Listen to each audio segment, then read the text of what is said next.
kinabukasan ng bayan. Bawat bata may tanong, ba't ganito, ba't ganon? Hayang bukas ang isipan sa larangan ng panitikan. Tayo na sa Piliskwela, tuklasin natin ating wika. Buksan ang pag-iisip, pag-aralan lahat natin. Tayo na sa Piliskwela, tuklasin natin ating wika.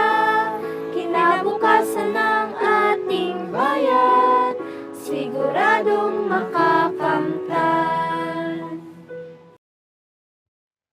Hello students, today we will study part 2 of chapter 4, Social, Political, Economic and Cultural Issues in Philippine History. Today we will continue our study of the evolution of the Philippine Constitution. So ito na yung second half.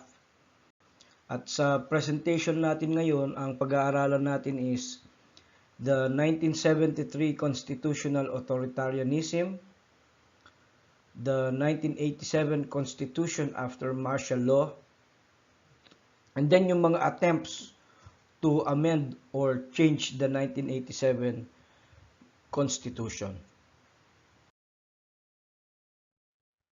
1973 Constitutional Authoritarianism.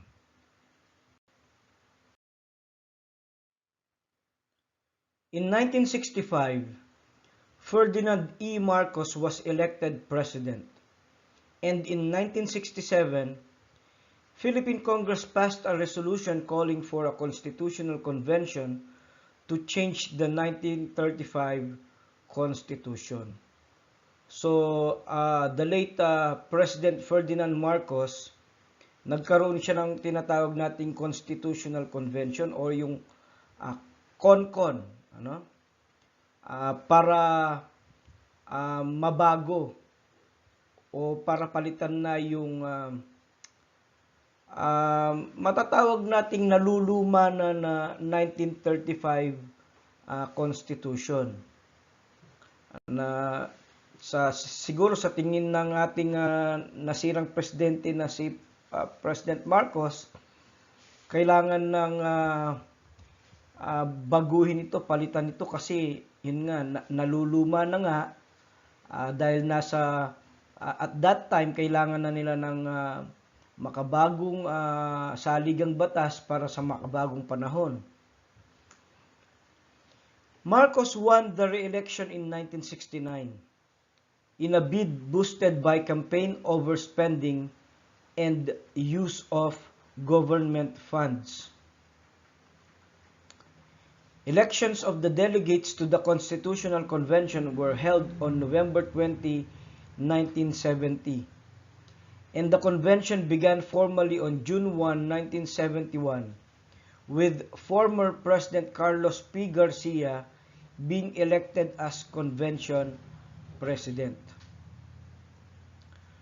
Unfortunately, he died and was succeeded by another former president, Diosdado Macapagal. So, yung ating mga former presidents, sila yung nanguna dito sa tinatawag nating Constitutional Convention. So, ang naging unang presidente ng convention na ito ay ang ating former president na si Carlos P. Garcia. Tapos kalaunan, sumakabilang buhay siya, and then pinalitan siya ng ating former president din si President Diosdado Macapagal na siyang ama ng ating former president din na si Gloria Macapagal Arroyo. Before the convention finished its work, martial law was declared. So na-declare nga yung martial law, yung tinatawag nating batas militar bago pa matapos ang convention na ito, no? Marcos cited the growing communist insurgency as reason for the martial law, which was provided for in the 1935 Constitution. So, ang sabi rito, na yung pinakamalaking dahilan daw kung bakit nag-declare ng batas militar si Presidente Marcos, dahil nga daw merong kumbaga pagre-rebelde ng mga komunista, which was provided for in the 1935 Constitution. Kumbaga, dun sa 1935 Constitution, nakasaad doon na pwedeng mag-declare ng martial law ang presidente in the case of communist insurgency. Some delegates of the ongoing Constitutional Convention were placed behind bars and others went into hiding or were voluntarily exiled. Okay, so yung mga delegado, yung mga kasama dun sa ipinagpapatuloy na konkon ay ikinulong, nilagay sa pihitan, yung iba nagtago, yung iba pumunta sa ibang lugar para makapagtago. With Marcos as dictator, the direction of the convention turned, with accounts that the president himself dictated some provisions of the Constitution, manipulating the document to be able to hold on to power for as long as he could. So, dahil nga hindi pa natatapos yung convention, ang nangyari, si President Marcos na mismo ang nagdikta dun sa ibang provision nung ipinapalit na constitution na saligang batas. Na tila baga ang nangyari, itong mga dokumento na ito, itong bagong isinasaad ng convention na ito, parang ito yung nagpatagal sa kapangyarihan ng nasirang Presidente Marcos. On November 29, 1972, the convention approved its proposed constitution. So nagkaroon ng panibagong saligang batas noong Nobyembre 29, okay, ng 1972. The Constitution was supposed to introduce a parliamentary-style government, where legislative power was vested in a unicameral National Assembly, with members being elected to a 6-year term. So naging dun sa bagong saligang batas, nagkaroon tayo ng parliamentary-style government noon kaya nagkaroon tayo ng prime minister. Okay? Tapos yung bicameral, yung which composes of the Senate and the Congress, ay nabuwag yun. Naging unicameral. Okay? Nawala yung pagiging senator, nawala yung pagiging pagkakaroon ng congressman. So naging unicameral na lang, National Assembly. At yung mga miyembro ng mga to, if you could call them representatives, ay sila ay nahalal sa 6 na taong term ng kanilang panunungkulan, ano? The president was to be elected as the symbolic and ceremonial head of state chosen from the members of the National Assembly. The president would serve a 6-year term and could be re-elected to an unlimited number of terms. Yun ang diferensya doon. Ano? Unlimited number of terms. Okay? Pwede siyang iboto ulit kahit ilang beses na tumakbo yung isang presidente, pwede dun sa bagong saligang batas.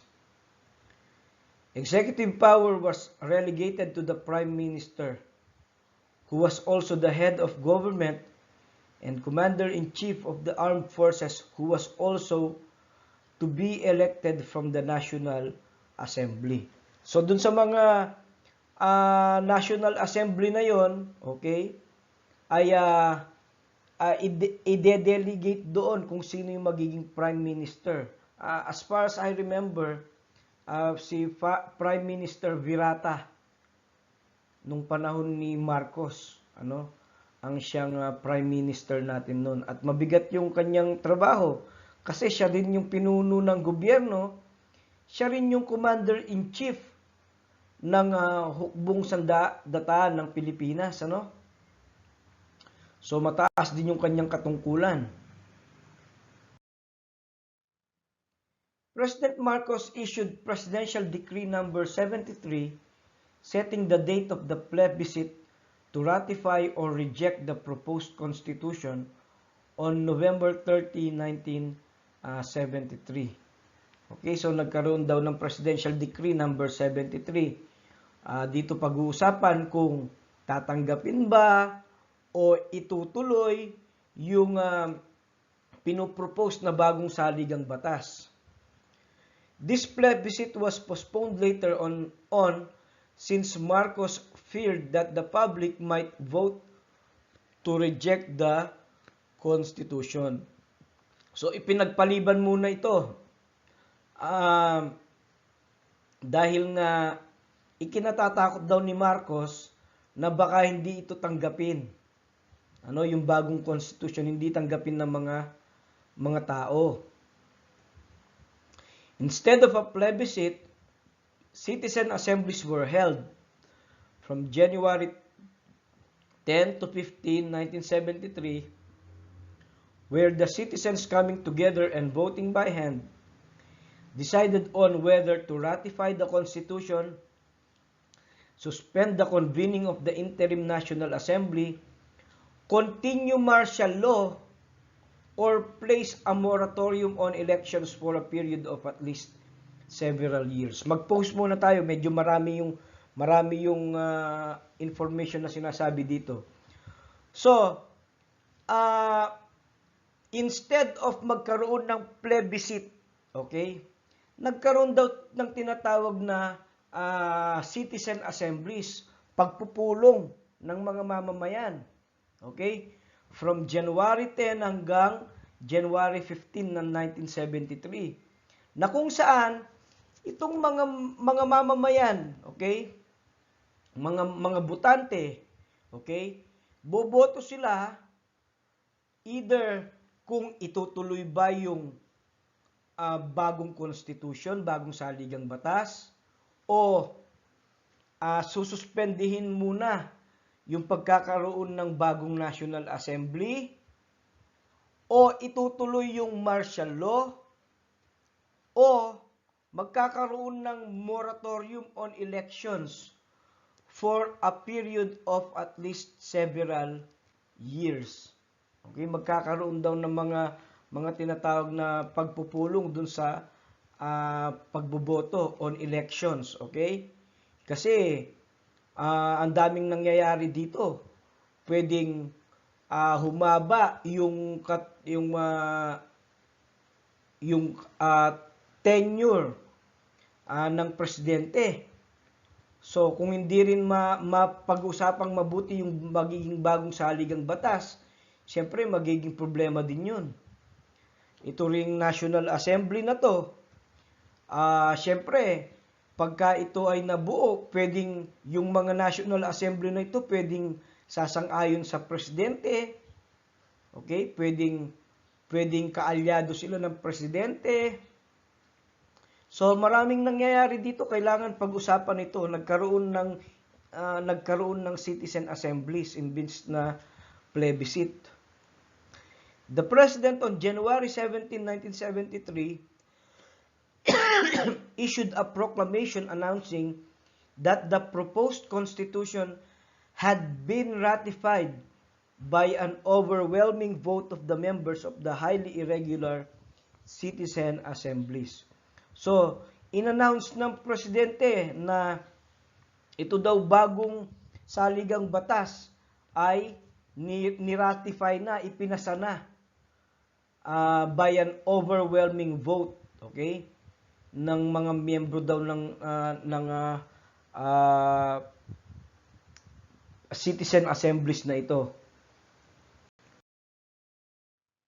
The Constitution was amended several times. Okay, maraming ginawang pagbabago sa saligang batas ng 1973. In 1976, citizen assemblies once again decided to allow the continuation of martial law as well as approve the amendments.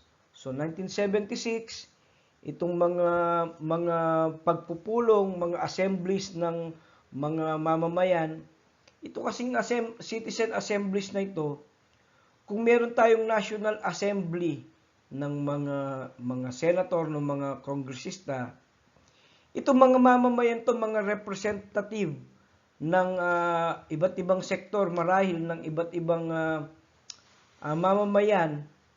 So sila yung nagre-represent sa mga parang counterpart sila ng mga kongresista. But they are just ordinary citizens, okay? So nagkaroon ng mga amendment. Ano to mga amendment na to?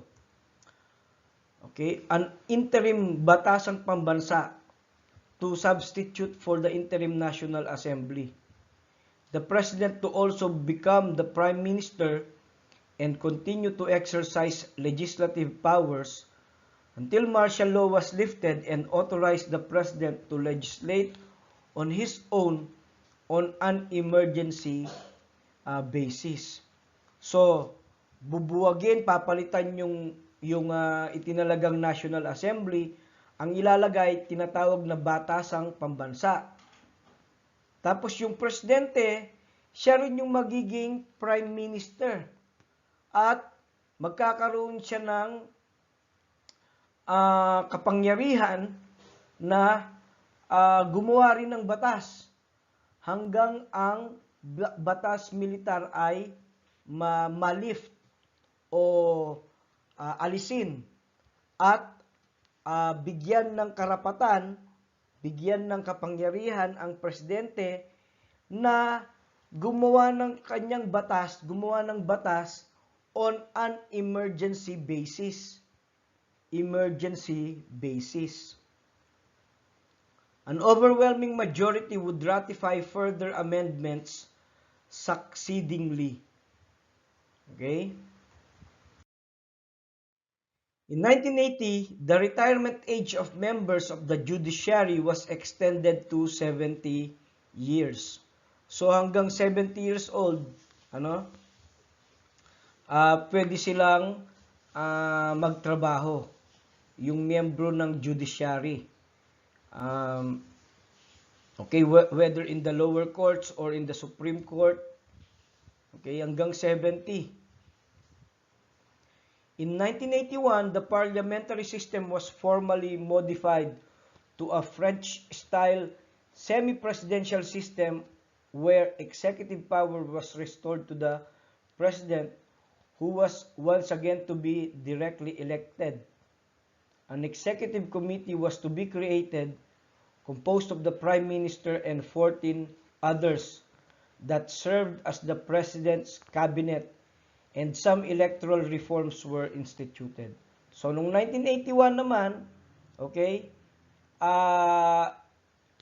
minodify naman, pinalitan naman to a French-style semi-presidential system na yung presidente, binabalik sa kanya yung executive power, okay, siya yung nagpapatupad, nagpapasa ng batas, okay, tapos yung who was once again to be directly elected, iboboto pa rin, An executive committee was to be created, kasama dyan yung prime minister at 14 pa na siyang bubuo dun sa gabinete. Okay, so nagkaroon din ng mga electoral reforms. In 1984, the executive committee was abolished and the position of the vice president was restored. Okay, binuwag, inalis ang executive committee noong 1984, pinalitan, binalik yung vice president. After all the amendments introduced, the 1973 Constitution was merely a way for the President to keep executive powers, abolish the Senate, and by any means never acted as a parliamentary system. Instead, functioned as an authoritarian presidential system with all the real power concentrated in the hands of the President with the backing of the Constitution. So, kumbaga, itong 1973 Constitution na ito, itong saligang batas na ito, parang naging paraan lang ng presidente para mapanatili niya yung posisyon niya inalis nga, binuwag nga yung Senado, at hindi naman niya talaga na nagawa yung kanyang trabaho bilang isang epektibong parlamentaryo. Okay? Instead, it functioned as an authoritarian presidential system na lahat ng kapangyarihan ay nasa kamay ng presidente, okay? At siya ay sinasang-ayunan ng saligang batas. So, kumbaga, lumakas yung kapangyarihan ng presidente dahil sa 1973 Constitution na ito. The situation in the 1980s had been very turbulent. Okay, lalong-lalo na yung pagsisimula ng 1980s. Kasi, kumbaga, nandun na sa rurok ng kapangyarihan si Presidente Marcos As Marcos amassed power, discontent has also been burgeoning. Okay? Nagkaroon ng discontent sa mga tao. Kumbaga, hindi na sila satisfied dun sa pamumuno ng nasirang Presidente Marcos. The tide turned swiftly when in August 1983, Benigno Aquino Jr., okay, si Ninoy Aquino, hindi si Presidente Noynoy Benigno Aquino Jr., Senator Ninoy Aquino, okay, opposition leader and regarded as the most credible alternative to President Marcos, was assassinated while under military escort immediately after his return from exile in the United States. Ito yung naging turning point nung i-assassinate, barilin sa tarmac ng Manila International Airport itong si Senator Benigno Aquino Jr. There was a widespread suspicion that the orders to assassinate Aquino came from the top levels of the government and the military. So marami mga speculation dito, and that is not the subject of our study for today. Pero ang daming mga speculation kung sino yung suspect sa pagpatay kay Aquino.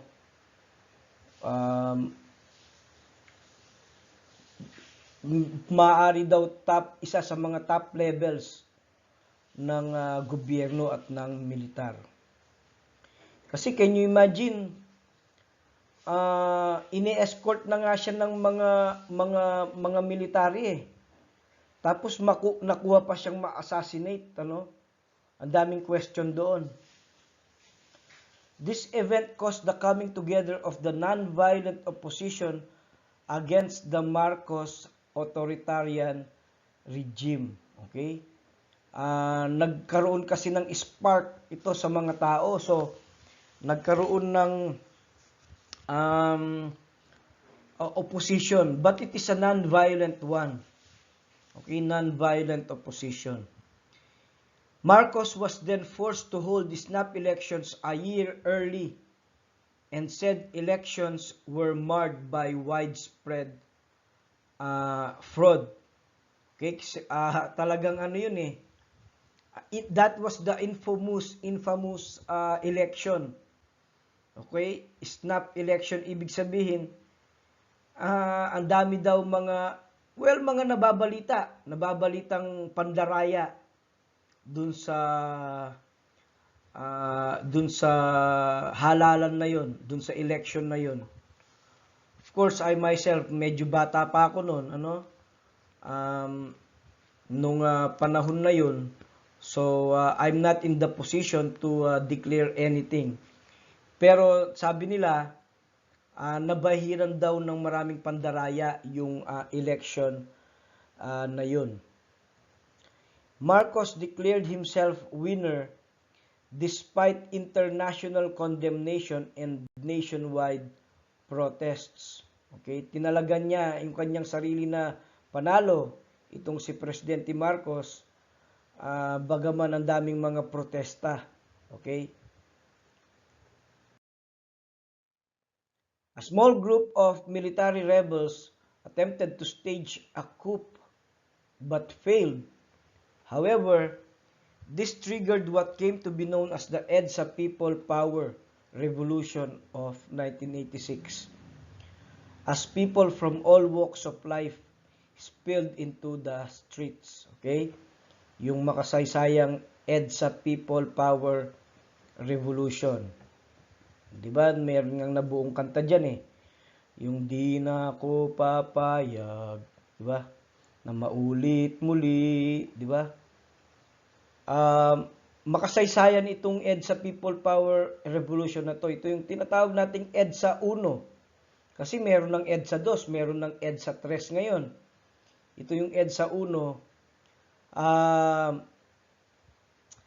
Talagang masasabi nating non-violent opposition ito, pero talagang nagkabuklod-buklod ang mga Pilipino dito eh.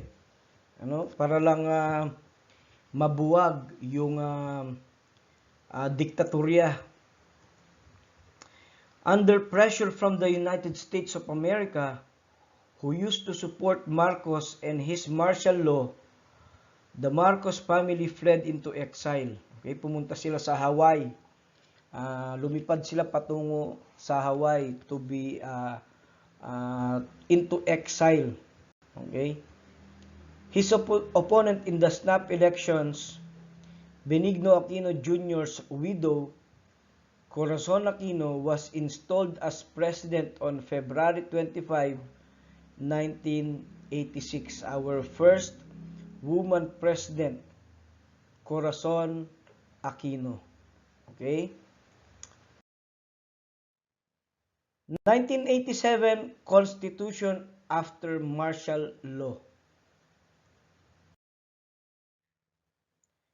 President Corazon Aquino's government had three options regarding the Constitution: revert to the 1935 Constitution, retain the 1973 Constitution, and be granted the power to make reforms or start anew and break from the vestiges of a disgraced dictatorship. So, naging presidente na si President Corazon Aquino. Ngayon, ano ang kailangan gawin sa saligang batas? Merong tatlong option. Una, pwedeng bumalik sa 1935 Constitution, which, in my opinion, okay, hindi naman ako mambabatas, hindi naman ako lawyer, pero makaluma na kasi yung 1935 Constitution. Palagay ko, hindi sila pumayag sa option na yon. Now, yung pangalawa, yung retain the 1973 Constitution, okay, and be granted the power to make reforms.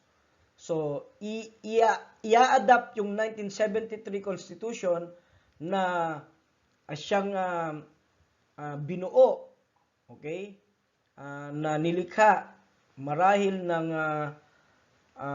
ni Presidente Marcos, tapos magkakaroon na lang ng reforma. Tapos yung pangatlo, bumuo ng bagong saligang batas. At kumbaga para makawala dun sa bangungot nung dating diktatorya. Okay? So ano ang kanilang pinili? they decided to make a new constitution that, according to the president herself, should be truly reflective of the aspirations and ideals of the Filipino people. Ang pinili nila ay gumawa ng bagong saligang batas na siyang sasalamin sa mga mithiin at mga pangarap ng mga mamamayang Pilipino. In March 1986, President Aquino proclaimed the transitional constitution to last for a year, while a constitutional commission drafted a permanent constitution. So, March 1986, okay, naglagay muna sila ng, pag sinabi mo kasing transitional, temporary lang ito eh. Okay? I think this was called a Freedom Constitution, itong 1986 Transitional Constitution na ito. Habang yung Constitutional Commission ay bumubuo ng isang panibago at permanenteng saligang batas. This transitional constitution, called the Freedom Constitution, maintained many provisions of the old one, including in rewritten form the presidential right to rule by decree. Marami din namang mga kumbaga inadapt o ibinalik ng mga provision o ipinanatiling mga provision. Okay? Dun sa dating saligang batas. In 1986, a constitutional convention was created, composed of 48 members appointed by President Aquino from varied backgrounds and representations. The convention drew up a permanent constitution, largely restoring the setup abolished by Marcos in 1972, but with new ways to keep the president in check, a reaction to the experience of Marcos rule. Okay, so nirestore din naman yung mga binuwag ni Marcos noong 1972, pero naglagay sila ng mga bagong pamamaraan para ma-check yung mga gawain ng presidente. Kasi nga yun ngang 1973 Constitution, tumulong yun sa pagpapahaba ng tenure ng presidente.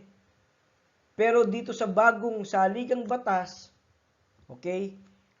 para hindi magkaroon ng kapangyarihan yung presidente na patagalin yung kanyang panunungkulan, kasi this will lead to another dictatorship. Okay, natuto na kasi tayo Okay? The new constitution was officially adopted on February 2, 1987. Okay? So ito yung 1987 Constitution.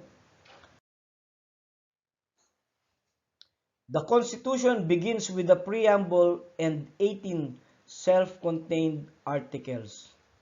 So 18, Article 18. It established the Philippines as a democratic republican state where sovereignty resides in the people and all government authority emanates from them. It allocates governmental powers among the executives, legislative, and judicial branches of the government. The executive branch is headed by the president and his cabinet, whom he appoints. Okay? The president is the head of the state and the chief executive, but his power is limited by significant checks from the two other co-equal branches of government, especially during times of emergency.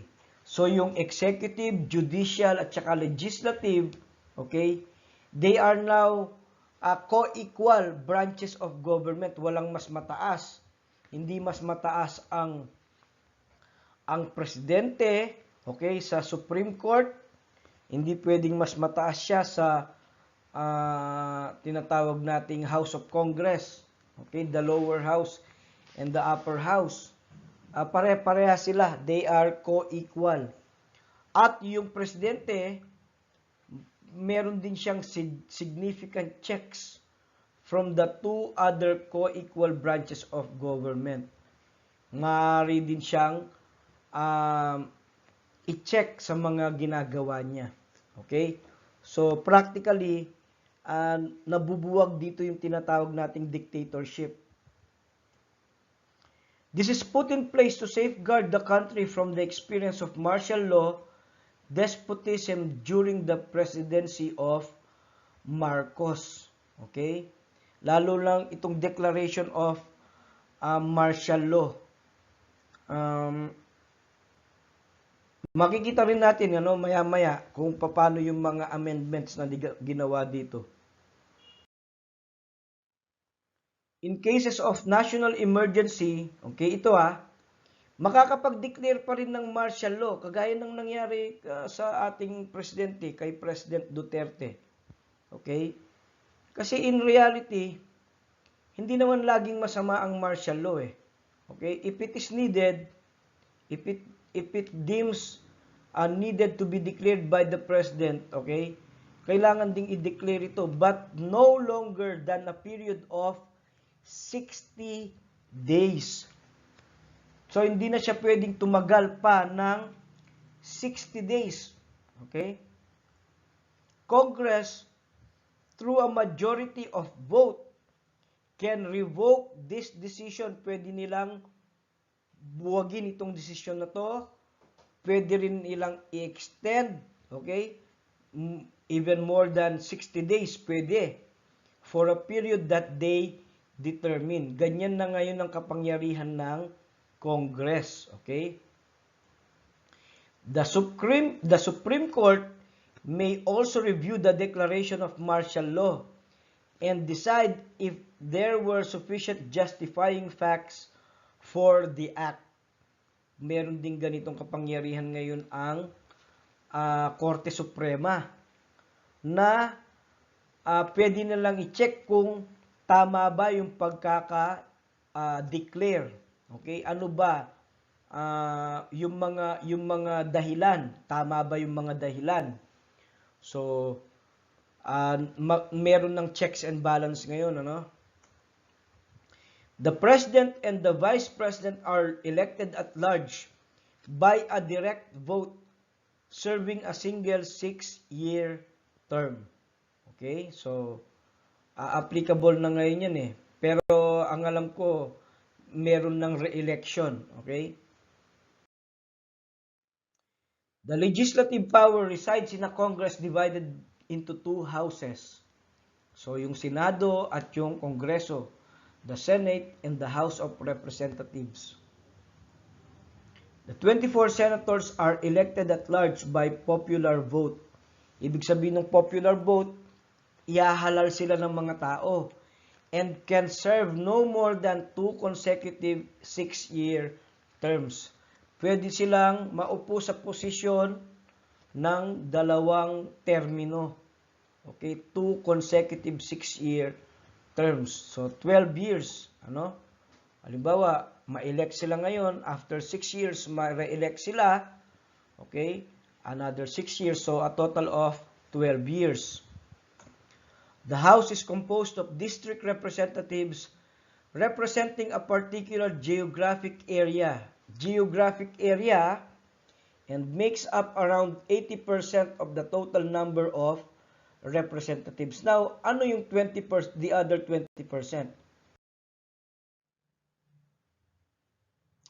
There are 234 legislative districts in the Philippines that elect their representatives to serve 3-year terms. The 1987 Constitution created a party list system to provide spaces for the participation of underrepresented community sectors or groups. Party list representatives may fill up not more than 20% of the seats in the House. Okay? So, yun yung other 20%.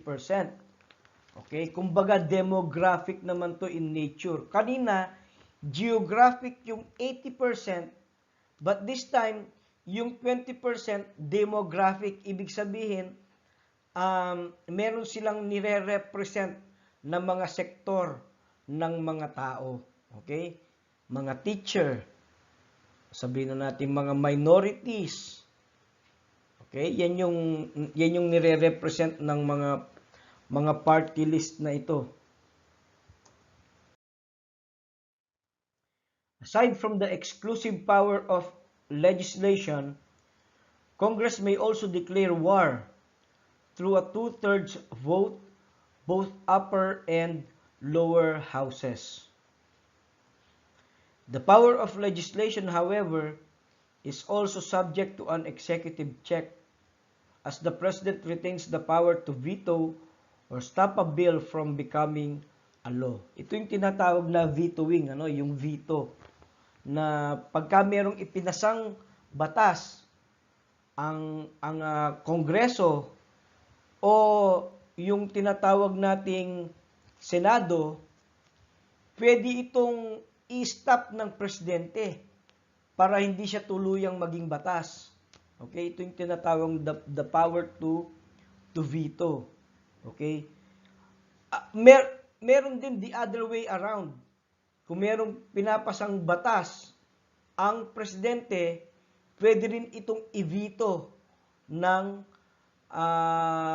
tinatawag nating upper house at saka ng lower house, ng Senado at ng Kongreso. Congress may only override this power with a two-thirds vote in both houses. Okay? The Philippine court system is vested with the power of the judiciary and is composed of the Supreme Court and lower courts as created by law. The Supreme Court is a 15-member court appointed by the President without the need to be confirmed by Congress. Okay, itong 15 members na to ay pinipili ng ating presidente. Hina-appoint siya ng presidente. Siyempre, merong checklist diyan, merong mga tinatawag na mga prerequisites kung sino yung bubuo ng 15-member court na ito. Okay? Ng Supreme Court. Mga tinatawag na associate justices. Okay? Pero hindi ito kailangan i-confirm ng Kongreso.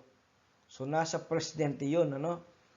The appointment by President makes, however, is limited to a list of nominees provided by a constitutionally specified judicial and bar council.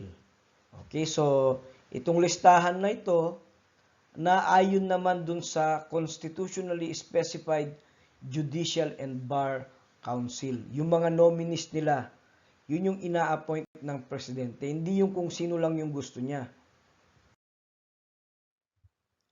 The Supreme Court justices may hear on appeal any cases dealing with the constitutionality of any law, treaty, or decree of the government, cases where questions of jurisdiction or judicial error are concerned, or cases where the penalty is sufficiently grave. It may also exercise original jurisdiction over cases involving government or international officials. The Supreme Court is also in charge of overseeing the functioning and administration of the lower courts and their personnel. The Constitution also established 3 independent constitutional commissions, namely the Civil Service Commission, okay, CSC, na siyang nangangalaga dun sa mga nagtatrabaho sa gobyerno, mga government personnel. Tapos yung COE o COMELEC, okay, na siyang nag-a-administer, nag-i-enforce, nagsasabatas ng mga tinatawag nating lahat ng mga batas sa eleksyon. Okay, ang mga regulations. And then yung COA, the Commission on Audit, which examines all funds, transactions, and property accounts of the government and its agencies. To further promote the ethical and lawful conduct of the government, the Office of the Ombudsman was created to investigate complaints that pertain to public corruption, unlawful behavior of public officials, and other public misconduct. So, kumbaga, itong Office of the Ombudsman, ito yung pulis ng mga nagtatrabaho sa gobyerno eh. Okay? Ito yung the government police. The Ombudsman can charge public officials before the Sandigan Bayan, a special court created for this purpose. Only the House of Representatives can initiate the impeachment of the President, members of the Supreme Court, and other constitutionally protected public officials such as the Ombudsman. So, yung mga kongresista, okay, the House of Representatives, sila naman ang pwedeng magpasimula ng impeachment ng presidente. Okay, mga miyembro ng Korte Suprema at saka yung Ombudsman. Okay? The Senate will then try the impeachment case. So, yung Senado, kagaya ng nangyari kay Chief Justice Corona, okay? Senado kasi ang naglitis sa kanya nun eh. Okay? Gaya din ng nangyari kay President Estrada. Okay? Nung na-impeach siya. Okay, so the House of Representatives initiated it, tapos yung Senado ang siyang naglitis nun, ano? This is another safeguard to promote moral and ethical conduct in the government. Attempts to amend or change the 1987 Constitution. The 1987 Constitution provided for three methods by which the Constitution can be amended, all requiring ratification by a majority vote in a national referendum. Ang ibig sabihin nito na yung 1987 Constitution, pag magkakaroon ng pagbabago, ay nangangailangan ito ng majority vote in a national setting. Hindi pwedeng didesisyonin lang ng iilang tao. These methods were Constituent Assembly, Constitutional Convention, and People's Initiative. Using these modes, there were efforts to amend or change the 1987 Constitution, starting with the presidency of Fidel V. Ramos, who succeeded Corazon Aquino. The first attempt was in 1995, when the Secretary of National Security Council, Jose Almonte, drafted a constitution. But it was exposed to the media and it never prospered. So nagkaroon daw ng attempt. Sinubukan nilang ma-amend. Pero na-expose daw ito sa media. Siyempre alam niyo naman maselan. Dahil nga natuto na tayo dun sa nangyari sa Marcos regime. So anumang pagbabago sa saligang batas, talagang sensitive topic ito, lalong-lalo na sa mga mamamayang Pilipino. So hindi ito nagpatuloy. The second part happened in 1997 when a group called Pirma hoped to gather signatures from voters to change the constitution through a people's initiative. So nagkaroon daw ng attempt sa pamamagitan ng People's Initiative, itong grupong pangalang Pirma. Pero many were against this, including then Senator Miriam Defensor Santiago. Okay, ang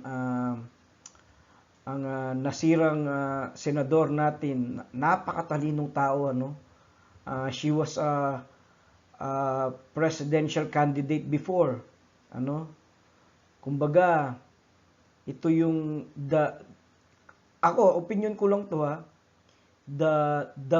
the best president that never was, itong si Senador Miriam Defensor Santiago.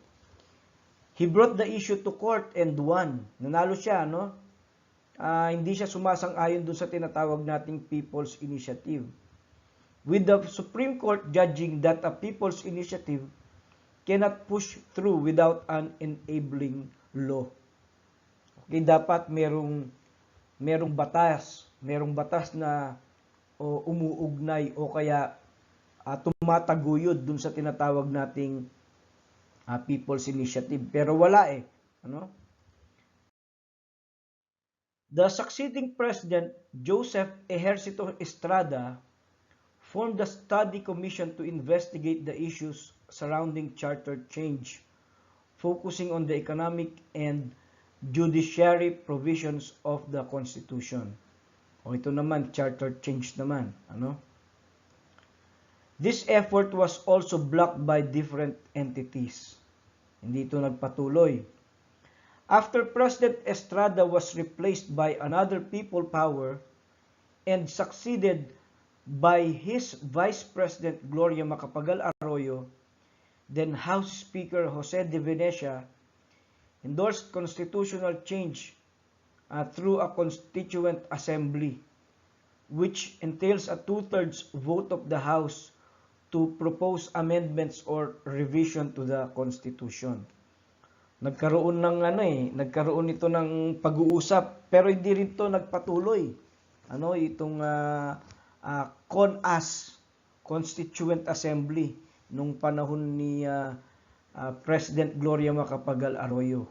Kasi nga, iniisip din ng mga tao noon, baka pag nagpatuloy ito, tatagal na naman sa posisyon ang nakaupong presidente na si President Gloria Macapagal Arroyo. This initiative was also not successful since the term of President Arroyo was mired in controversy and scandal. Natatandaan yung Hello Garci? Okay? So yun yung Hello Garci, yun yung scandal noon,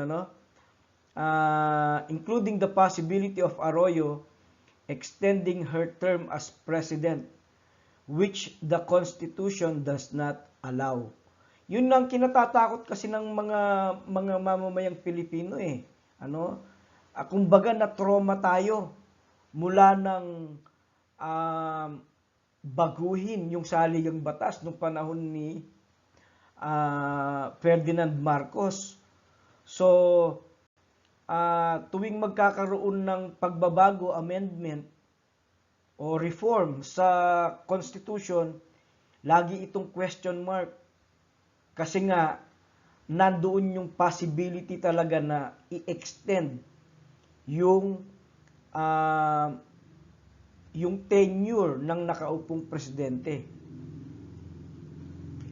The administration of the succeeding President Benigno Aquino III had no marked interest in charter change, except those emanating from different members of Congress, including the Speaker of the House, Feliciano Belmonte Jr., who attempted to introduce amendments to the Constitution that concerned economic provisions that aim toward liberalization. Okay, ang sinasuggest naman ni Feliciano Belmonte Jr., okay, ay yung mga amendments naman that concerns economic provisions. Not necessarily mga provisions as a whole, pero yung mga economic clause lang, This effort did not see the light of day. Okay, so hindi ito naituloy. Hindi ito tinanggap. In an upsurge of populism, President Rodrigo Roa Duterte won the 2016 presidential elections in a campaign centering on law and order, proposing to reduce crime by killing tens of thousands of criminals. Dito kasi umikot yung kampanya ng ating presidente, yung sa fight against war against drugs, um, law and order, peace and order. Okay, kaya ito yung naging strategy ng ating presidente, which is nakita naman ng mga tao dahil napakadisiplinado ng mga mga taga Davao. Okay? So kaya ito rin yung naging susi kaya nanalo ang ating presidente. He is also known advocate of federalism, a compound mode of government combining a central or federal government with regional governments in a single political system. So, ito yung gustong maipasa ng ating presidente noon eh. Ewan ko lang ngayon kung ito pa rin ang pinipursue, parang medyo tahimik ang ating presidente pagdating sa issue na to, federalism. Napanood ko minsan sa TV ito noon na hahati-hatiin sa parang 6 o hanggang 9 na region ang buong Pilipinas. Magkakaroon ng regional government, okay, may governor sa isang region. At the same time, meron din tayong federal government, may central government din tayo. Parang yung nakikita natin sa structure ng United States. So they have states, okay? Parang kumbaga yun yung regional. So meron tayong tinatawag na state government. Tapos meron ding federal government. So in our case, kung ito ay mapapasa, magkakaroon tayo ng regional government that can stand on its own. Okay? Meron siyang tinatawag na leadership with all its budget, with all its decision making, with all its bylaws. Tapos magkakaroon din ng federal government. This advocacy is in part an influence of his background, being a local leader in Mindanao that has been mired in poverty and violence for decades. On December 7, 2016, President Duterte signed an executive order creating a consultative committee to review the 1987 Constitution. Okay, so ongoing to actually itong tinatawag nating consultative committee na ito. Pero ito yung mga attempts, ito yung mga tangka upang baguhin o magkaroon ng reforma sa ating 1987 Constitution na ang ating saligang batas sa pangkasalukuyan. And that wraps up our study of the second half of the evolution of the Philippine Constitution. I hope you learned a lot in our presentation for today. Thank you very much for joining me in this study. May you have a good day and God bless.